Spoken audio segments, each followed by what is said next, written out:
Hello mga ka-farmers, good afternoon. Andito po tayo ngayon sa aming pinakamababang fish pond.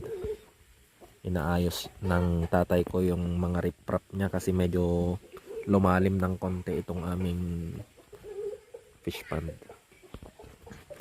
Yan.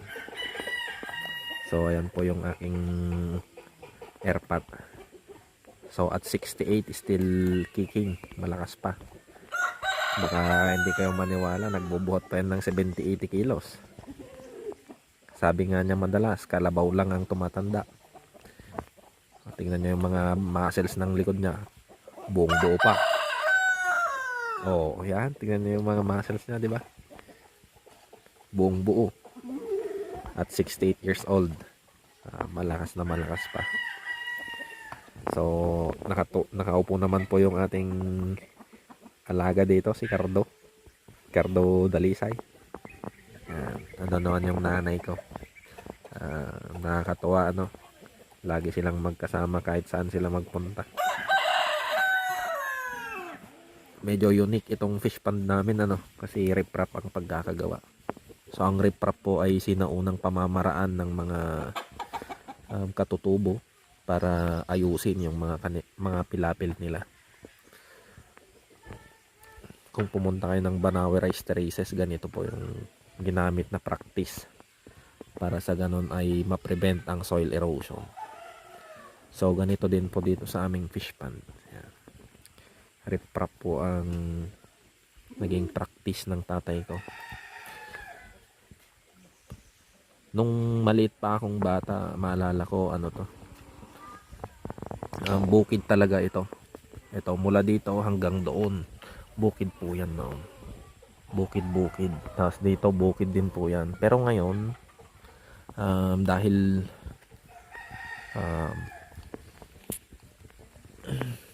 pinabakho kasi nito noon mga around 2003, 2004 ganyan. Lumabas yung sobrang daming bato. Kaya yung mga batong yon, ayan, ginamit na sa pagre-riprap ng fish pond. So kung mapapansin nyo po, itong fish pond namin ay maraming kulay green. So ano nga ba itong mga to, ka-farmers? So yung mga ito po, ayan, kung mapapansin nyo, ang mga ito po ay asola. Mataas ang kanyang protein content. Pinapakain natin ito sa ating mga alagang manok at baboy na native. So andyan naman yung aming bunso. Nagbubuhat siya ng mga bato galing sa batis at galing dito sa mga nagkalat na sa paligid. So ayan. So yung mga batong yun ay gagamitin natin dito sa riprap para walang tapon. So hindi siya yun. Ito si Cardo, medyo masipag minsan. Yan, nagbubuhat din ng mga bato. So minsan maganda yung mga bato na nahuhukay lang dito sa paligid o kaya yung mga galing sa batis. Kasi natural yung kanyang pagkaka-form. So maganda, nag-i-interlock yung mga pagkaka-riprap. So kung mapapansin nyo, hindi lang din basta-basta kamada mga ka-farmers ang ginagawa ng tatay ko. Nakadepende yan sa sukat ng bato. Maganda pag malalaki, mas matibay sa mga base. Ngayon habang mula sa base naman niya papataas, lumiliit siya. So balik tayo dito sa aming sa mga berdeng ito. So ang mga ito ay asola. Mataas ang kanyang protein content. So pwede siyang pamalit sa mga feeds na nabibili sa mga agri-supply. So pwedeng halu-haluan lang natin ito ng darak. Kung native naman yung ating papakainin ng mga baboy, manok, mga pato, pabo, gansa, ganyan. So pwede po ito. Malaki po yung matitipid ninyo. Ito naman sa part na ito, kung mapapansin nyo, ibang green naman po ito. Bali ito naman ay mga lumot. Siguro epekto ito nung inilagay nating 1620 na abono nung bago tayo maglagay ng mga fingerlings. So ang butas na ito ay meron pong more or less 3,000 siguro, 3,300. Lagi nating sinasabi na more or less or Most likely ganyan. Kasi hindi naman tayo sure kung 3,000 talaga yung nailagay. So, ayan. Another set of stones. Ayan. Andun din si mama ko. Nagbubuhat din ng mga bato. So, unti-unti malalagyan lahat ito. Para sa ganon ay yung mga putik na nahukay natin dito dati ay maayos ng mas maayos. Kasi babalik yan sa babalik yan sa ating fish pond kung hindi nila maayos. So, napaka-passionate pa rin ng airpot ko, So, at 68, still working very hard for our piece of land. Hindi man ganun kaganda or kaluwang, pero little by little, with the collaborative efforts of the mga ilan nating mga kasama, nauunti-untiin natin. So, kung mapapansin nyo, may orange po dyan na PVC. So, yung PVC po na yan ay outlet ng tubig. Para sa ganun kapag mag-harvest na, tatanggalin lang po yan. Bali, dalawa po yan. Meron ding kulay black. Pero hindi lang masyadong nakikita yung yung black kasi naabot nyo na yung maximum level. Yan, diyan galing yung ibang mga mga bato dito. Kasi nagpagawa tayo ng daanan diyan. Lumabas yung mga bato. So yung mga batong yun ay ilalagay natin dito sa ating riprap.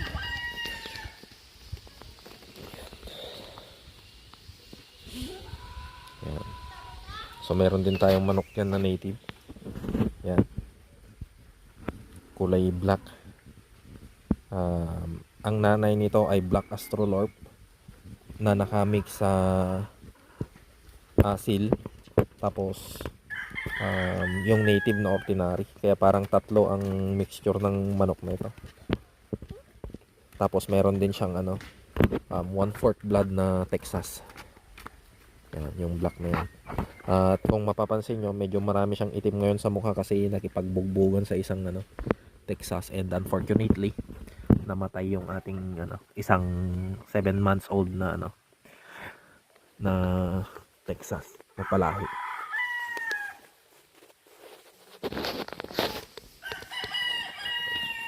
So mapapansin nyo po medyo malinis na dyan sa area na yan compared nung nakaraan. Yan, sa part na yan medyo brown na. Yung mga brown na yan na nakikita ay mga mais po yan.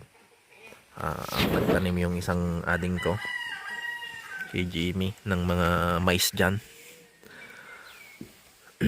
Kung mapapansin nyo po dito sa amin, halo-halo talaga ang laman. Man 90 grade na, 95. Yan. Tapos meron din tayong mga dito. Mapapansin nyo, daming bunga ng buko. Yan. Libre po yan, basta merong kukuha.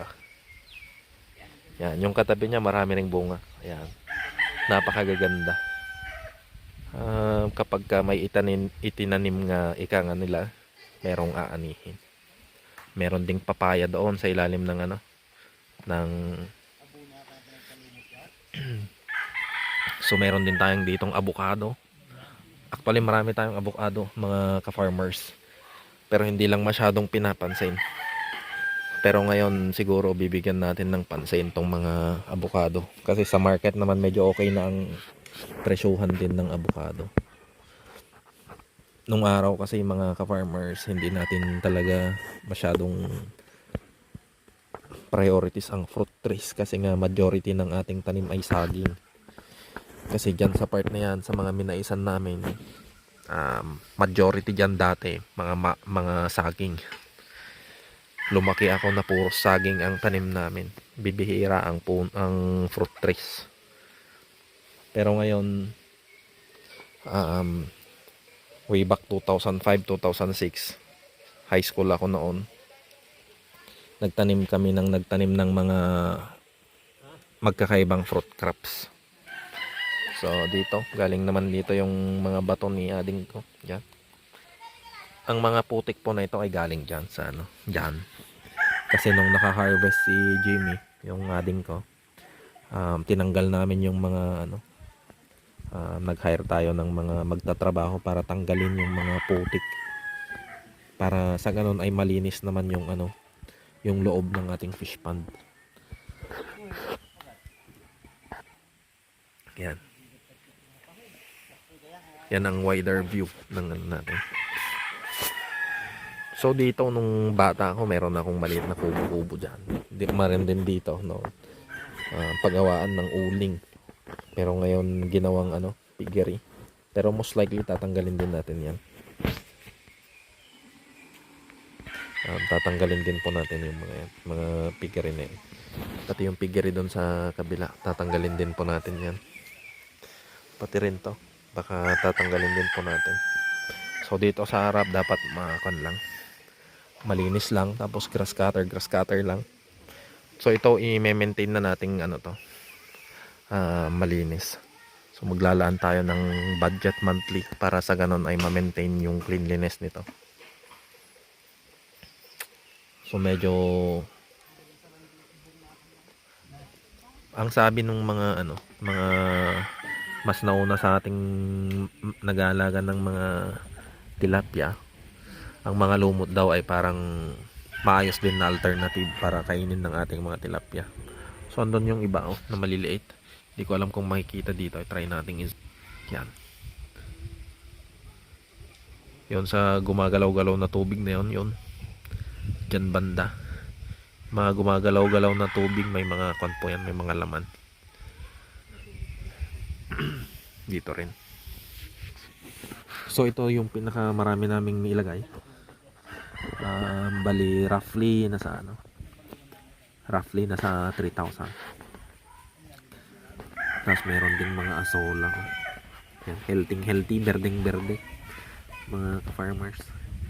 So yung asola po, kung gusto ninyo na magkaroon din ng mga free na pagkain or alternative, so pwede po ito.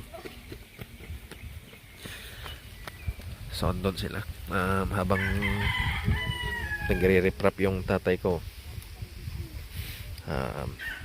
nag-uusap-usap din. Hindi natin marinig masyado kung ano yung mga pinag-uusapan, pero may mga plano din sa buhay yung mga to. So maganda naman yung itsura ng pagkaka-reprap. So hindi lang din basta-basta kamada po yung mga bato. Dapat nag-i-interlock yan. Kasi kung hindi siya nag-i-interlock, magi-slide din. Malalaglag din sa loob ng pond yung ating mga bato. So sayang naman yung efforts kung sa ganun. So dito sa part na to, kani-kanina lang umaga nagpatanim tayo ng tinanim ni papa ko kanina yung mga lansones dito. Para ganun ay maiwasan din yung kung mapapansin nyo kasi meron na siyang start ng erosion dyan. So yun yung ipe-prevent natin. Magtatanim tayo ng lansones. Yan. Yan. May sampalok din nga pala dito. May mga bunga na siya, hindi nga lang mapansin masyado. Yan, sampalok. Ganda dalawang puno na maliliit. Yan. Marami rin tayong nyug sa bandaron. May mga bunga na din. Ito naman ay yan, nganga. Yung ginagamit na yung, pwede rin nga palang magamit yung nganga or yung betel nut sa English. Nagagamit din po siya na pamurga sa mga manok. Mapanative man yan or manok panabong, kahit anong klaseng manok, pwede pong gamitin ang betel nut na pamurga. Ako, medyo langanin niya ito yung isang manok natin doon. Parang gustong may asil kasi tayong pumunta doon. Manok din natin yan.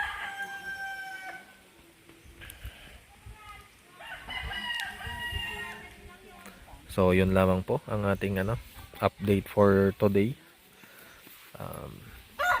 Tingnan natin kung magiging productive pa itong ating tilapia project. And we are hoping na sana nga maganda.